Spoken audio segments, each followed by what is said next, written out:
Olá, nós começamos mais um programa Luz Câmara Ação contra o Câncer, nessa fase 2016. E hoje a gente vai falar de um departamento muito bacana do Hospital de Câncer de Barretos, mas que ainda é um pouco desconhecido, que é o Centro de Pesquisa em Oncologia Molecular. Por isso a gente está aqui com o Dr. Rui Manuel Reis. Ele é coordenador desse centro de pesquisa, é biólogo formado pela Universidade de Porto, em Portugal, é português. É doutor em neuro-oncologia pela Agência Internacional para Pesquisa em Câncer de Lyon, na França, e pós-doutorado em genômica, falei certo, doutor? Exato. Pelo Centro Médico da Universidade Livre de Amsterdã, na Holanda. Rodou uma parte do mundo e veio parar em Barretos. É verdade. Há quanto tempo o senhor está em Barretos, doutor? 5 anos. 5 anos. Agora, eu sou leiga, e eu acredito que muita gente que está nos assistindo também. O que é oncologia molecular? Oncologia molecular, estamos falando de oncologia câncer, não é? Estuda o câncer, mas do ponto de vista da molécula. Porque a gente já sabe que câncer é uma modificação molecular, né? Então, assim, Exato. ele nasce ali, na molécula. Hoje está claro. Até pouco tempo não era assim tão claro que o câncer é uma doença molecular genética. O câncer, o tumor, não é? A célula cresce, fica uma bola, não é? Um nódulo. Crescem desordenadamente. Desordenadamente. E esse crescimento desordenado da célula é comandado por quê? Comandado pelo seu núcleo, pelos seus genes, as suas moléculas. Então, hoje nós sabemos, e essa é uma noção relativamente recente, que o comportamento da célula do tumor depende de erros que aconteceram nos seus genes, no núcleo da célula, nos seus genes. Então, nós ao estudar os genes, estamos a compreender como é que apareceu o câncer. Então, a oncologia molecular está a estudar essas moléculas responsáveis pelo aparecimento do câncer. Hoje, a gente sabe, o conhecimento está mais generalizado, mas muita gente acha que o câncer é uma doença simplesmente do ambiente. E é o ambiente que provoca essas alterações. Mas essa alteração, ela é muito lá dentro do núcleo da célula. Quer dizer, hoje a gente também ouve muito mais falar em pesquisa genética. Exato. Esse ano de 2015 foi um ano que se falou muito na grande mídia. 2016 já começou falando também, né? Recentemente teve matéria aí nos grandes veículos de comunicação. Então, assim, a população já entende pouco mais o que é a nossa carga genética, digamos assim. Agora, doutor, o câncer, o que é? É uma loucura que dá? É uma desordenação completa? É uma desordenação não completa, porque se for completa, aquela célula morre e não dá origem a um problema. É uma desordenação que dá uma vantagem àquela célula.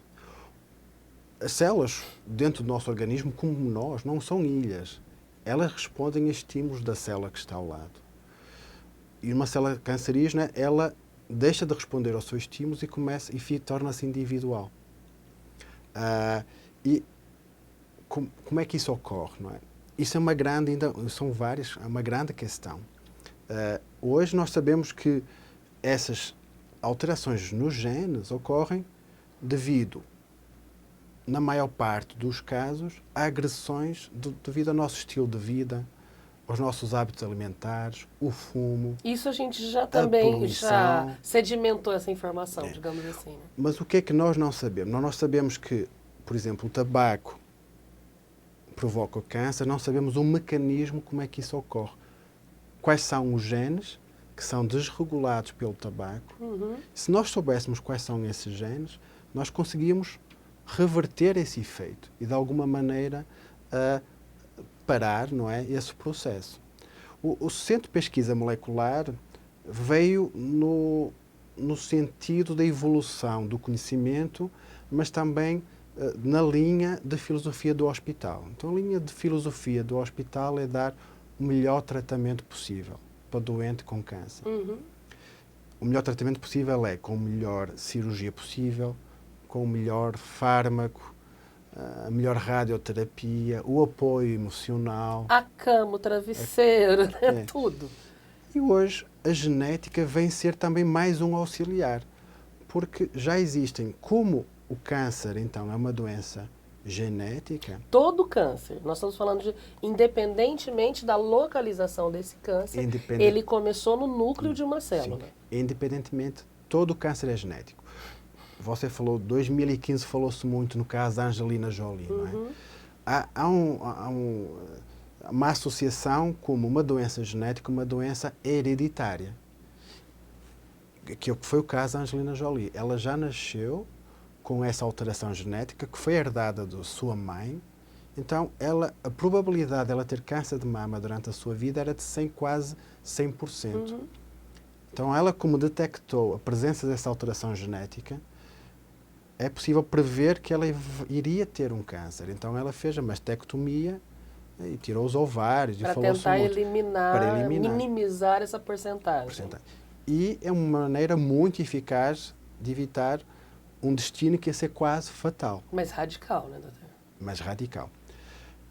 Mas isso só acomete, só representa cerca de 5 a 10% dos casos de câncer. Que são esses hereditários. Esses hereditários. Os outros também são genéticos, mas essas mutações não são herdadas dos nossos pais, mas acontecem ao longo do acumular da vida. Devido à radiação. Digamos assim, não é hereditário, é individual mesmo. É individual. É na célula daquele indivíduo que há aquela transformação. Na célula, falámos, por exemplo, de câncer de mama, não é?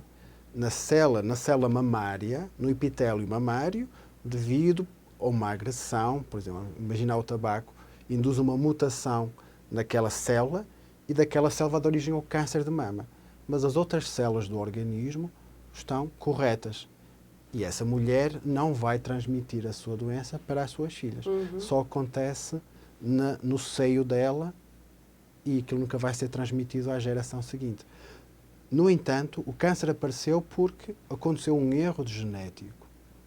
Então, o câncer é uma doença genética independentemente de ser hereditário ou não. A gente chama o esporádico, que deve ao acaso, ao estilo de vida.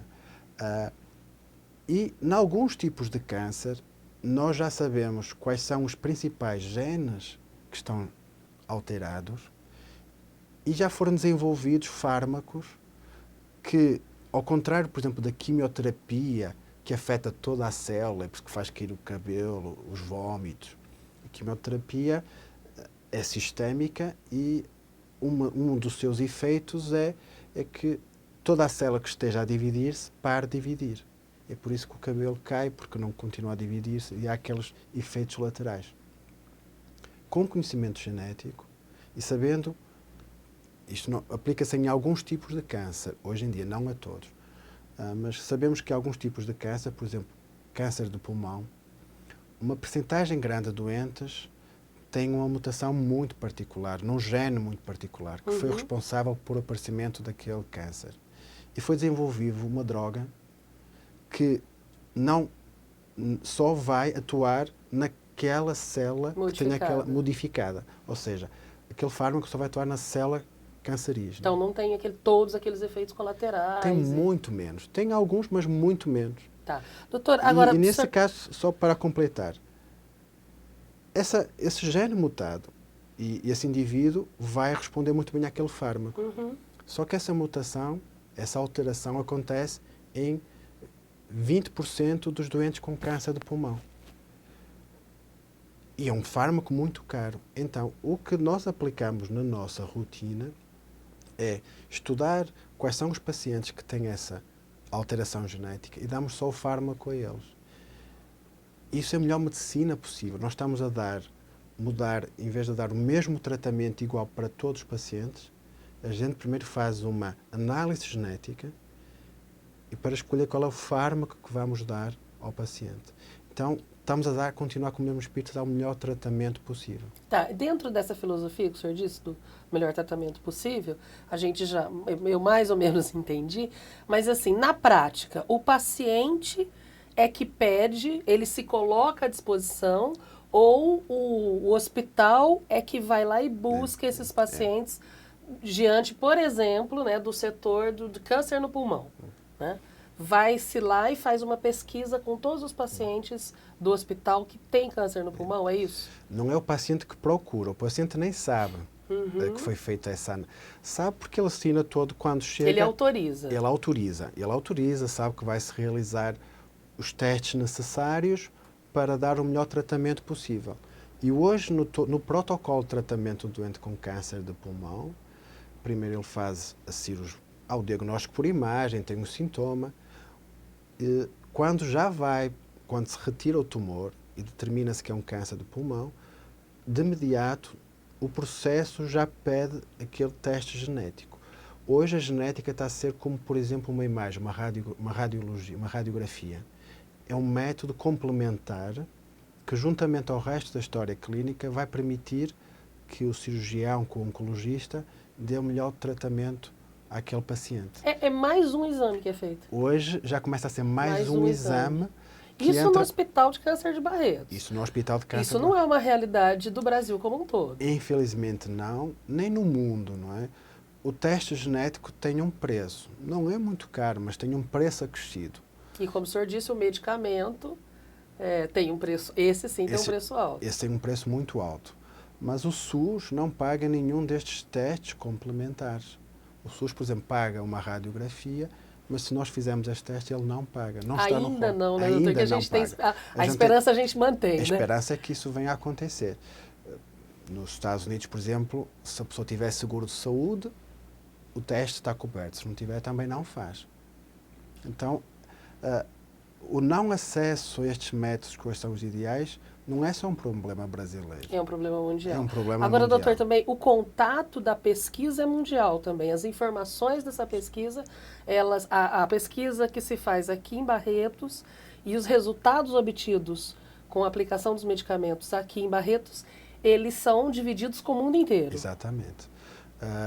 Como é que isso é feito, não? Sendo um centro de pesquisa, como é que as pessoas conhecem o trabalho que é feito aqui? Toda a nova descoberta nós publicamos, não num jornal, como o Jornal de Barretos, mas há jornais específicos. E a gente publica em jornais internacionais, em inglês, onde eles são incluídos numa base de dados mundial, onde todo mundo tem acesso àquele resultado.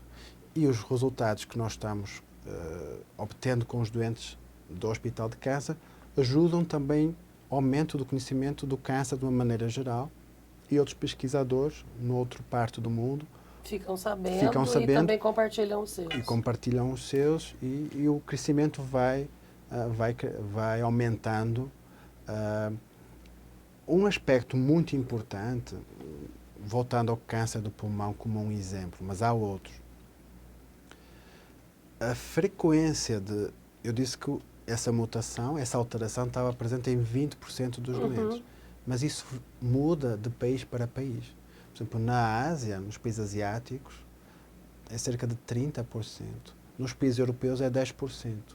Então, torna-se muito importante que a gente, claro, tem que aprender com o que os outros países fazem, mas temos que estudar a nossa população. A nossa realidade. Porque a nossa realidade pode ser diferente. E se nós queremos aplicar aquele tratamento baseado nessa genética, nós temos que estudar no nosso paciente para ter a certeza que estamos a dar o melhor conduta possível para aquele doente. Doutor, infelizmente o nosso tempo está acabando.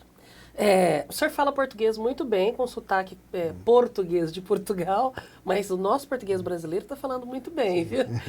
Agradeço muito a sua presença e eu acredito que fica com essa entrevista a certeza de que o Hospital de Câncer de Barretos está à frente. E procura o que há de melhor para os seus pacientes, inclusive o que nem o mundo inteiro tem, nós já temos. Né? Isso é muito bom. Muito obrigada, viu, doutor? Muito obrigado. Parabéns pelo trabalho. E é isso, cada vez você fica sabendo de uma novidade, de um departamento, e tenha certeza que o Hospital do Amor é do amor, inclusive na tecnologia. Por isso, acompanhe os nossos programas no site hcancerbarretos.com.br e saiba mais sobre o Hospital do Amor. Nós voltamos no próximo programa, até lá.